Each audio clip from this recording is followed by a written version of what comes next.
month. Can we say that some measured progress is being made?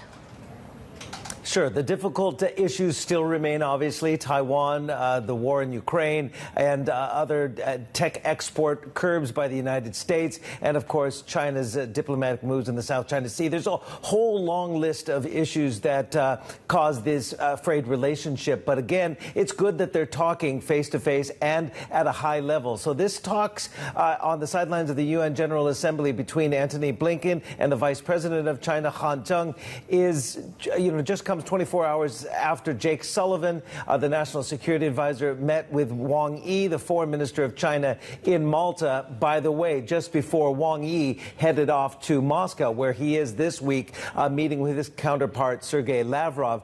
So, again, there are many different diplomatic overtures being made in this geopolitical struggle. But this is an important meeting because, from my reading of it, Han Zheng struck more of a conciliatory tone that we've seen of late out of Beijing. Han Zheng said China-U.S. relations face a lot of difficulties and challenges. It needs us both to display more sincerity, more efforts, and meet each other halfway. This is what also Antony Blinken had to say to Han Zheng. From the perspective of the United States, face-to-face diplomacy is the best way to deal with areas where we disagree, and also the best way to explore areas of potential cooperation between us.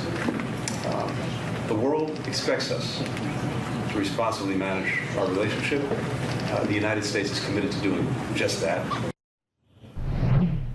Anyway, it's been a long diplomatic road leading up to this upcoming November and the APEC meetings that will be held in San Francisco. And a lot of these meetings are trying to lay the groundwork for a potential summit between Presidents Biden and Xi Jinping. They have not met in person since last October, November, was it, at the G20 in Bali. And, of course, the relations between China and the United States kind of got derailed after that fairly warm meeting on Bali because of the spy balloon and various other diplomatic snafus. But you have to wonder about the level of good faith being displayed by both sides here, right, Steve? I mean, these diplomatic overtures, they're happening as China, on the one hand, sends warplanes near Taiwan, and we have U.S. officials visiting the island on the other hand.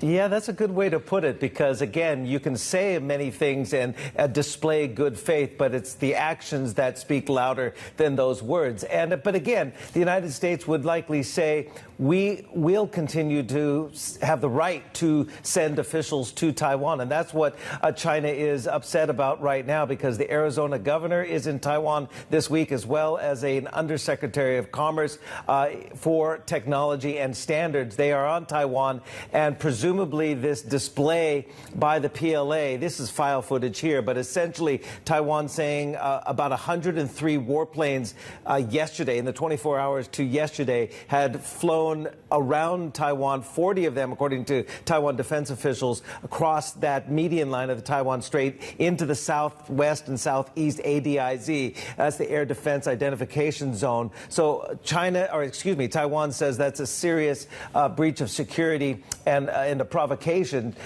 China has long held that it will continue to do so when it sees, it's appropriate. And a PLA general was quoted yesterday by state media as saying he expects another display by the PLA, perhaps even larger than yesterday, today. So again, with the Arizona governor there, why is the Arizona governor in Taiwan? Well, of course, we all know that Taiwan Semiconductor Manufacturing is pledging $40 billion to build out capacity at chip plants in Arizona. And obviously the Commerce Department official who is there as well, probably there talking about the continued luring of Taiwanese manufacturing to the United States. And again, this is just going to continue to happen as U.S. officials feel that it is in their right to visit Taiwan.